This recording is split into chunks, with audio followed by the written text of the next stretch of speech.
I suspect that many of those here today may be of my own generation, born some 30 years after the end of the First World War, and whose grandfathers and great-uncles may easily have fought or lost their lives in this most bloody of campaigns. When I was young, I remember talking to the then Field Marshal Lord Slim about his recollections of the battles in which he was ultimately badly wounded.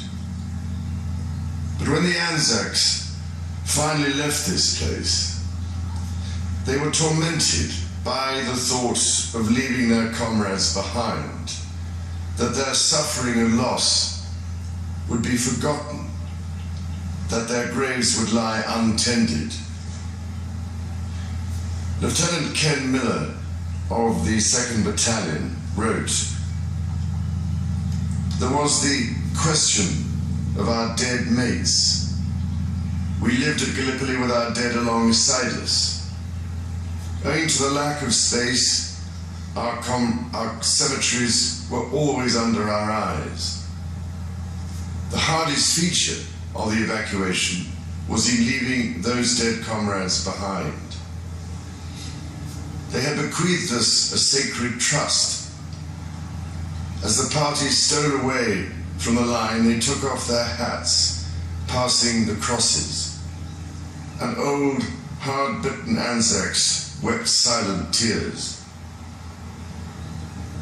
They did indeed bequeath us a sacred trust, a trust we honor today."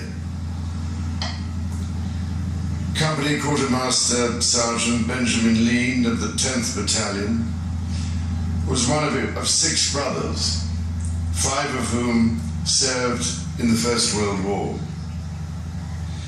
He wrote his diary in the form of letters to his wife. On the night before the landing, he wrote, "In case the worst happens and I am unable to make any more entries, I will take this opportunity to bid you goodbye, dear girl. I trust that I will come through all right, but it is impossible to say, and I must do my duty whatever it is. But if I am to die, know that I died loving you with my whole heart and soul, dearest wife that a man ever had. Kiss little Gwen and our new baby, who perhaps I may never see, and never let them forget Daddy. And you, dear girl, I would love to write you a long goodbye letter, but I must do my work and there is no time. But I love you dearly, my own Phyllis, and I trust that you will always love me. But remember, dear, that if I am killed, I wish you to do absolutely as you think advisable for your future. One little word for Mother, dear. Bear with her and be good to her in her few remaining years, for I know she loves me dearly. And tell her that I am not afraid to die, nor am I afraid of what is to come after death. Just tell her I know in whom I have believed. And now, dear, dear sweetheart, goodbye, goodbye."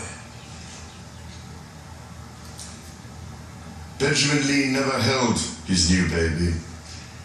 He survived Gallipoli and was promoted to major, only to die in France in 1917. Here today we remember his sacrifice and that of all those who served and suffered in this faraway place on the other side of the world from the Antipodes.